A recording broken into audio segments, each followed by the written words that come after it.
Olá pessoal, sou o professor Edivardi e nesta aula de ciências vamos falar sobre cadeias alimentares.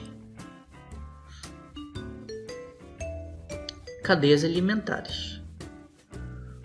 Os seres vivos, ao se alimentarem e servirem de alimentos para outros seres vivos, formam as cadeias alimentares. Nesta imagem, temos um exemplo de cadeia alimentar. Aqui nós temos uma planta que serve de alimento para o grilo serve de alimento para o camundongo e o camundongo serve de alimento para a coruja. Aqui nós temos os fungos e as bactérias.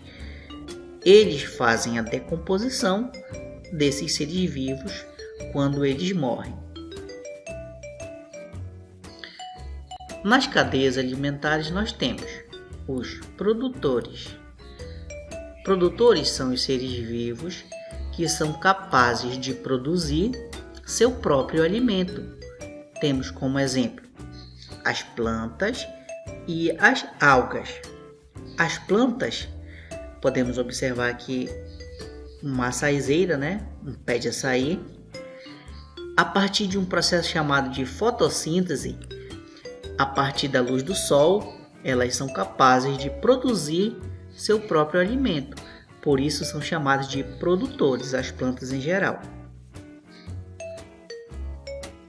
Temos também nas cadeias alimentares os consumidores. Consumidores são os seres vivos que se alimentam de outros seres vivos para obter energia e sobreviver. Observem que aqui nós temos os papagaios que estão consumindo, eles são consumidores, estão consumindo o fruto do açaí.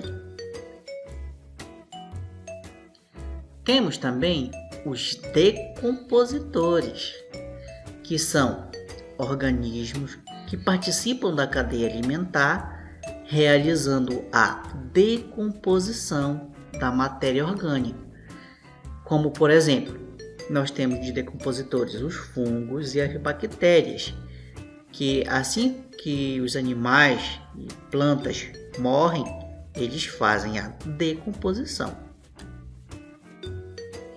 Nesta imagem, nós temos um exemplo de cadeia alimentar. Nós temos aqui uma planta, que é o produtor. O consumidor desta planta é o grilo, o consumidor primário. O sapo, que se alimenta do grilo, é o consumidor secundário. A cobra, que se alimenta do sapo, é o consumidor terciário. E o gavião é o consumidor quaternário ou o consumidor final.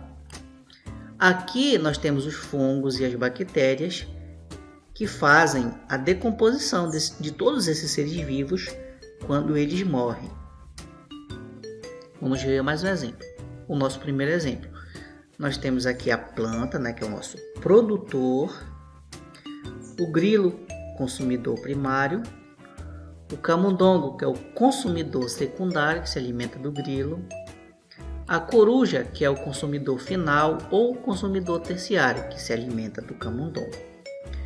Aqui nós temos os fungos e bactérias, que são os decompositores. Essa foi a aula de hoje. Espero vocês na próxima. Até lá! Nas questões de ciências, nós temos, não esqueça de colocar o dia da semana, o dia do mês, o nome do mês e o ano, e assinar seu nome, tá? Nós temos a informação de que para resolver as questões de ciências é necessário fazer a leitura no livro de ciências da página 10 até a página 21. Nós temos um resumo sobre cadeias alimentares. Na primeira questão nós temos: observem as imagens a seguir e classifique como produtores, consumidores ou decompositores. Questão 2. Os seres vivos que dependem de outros para se alimentar são chamados de... Você marca apenas a resposta correta. Na terceira questão nós temos: os seres que se alimentam de vegetais e animais mortos são os... Marque também a resposta correta. Na quarta questão, nós temos: complete as frases com as palavras do quadro. Então, selecione a palavra do quadro corretamente para cada lacuna das frases a seguir. Boa atividade a todos!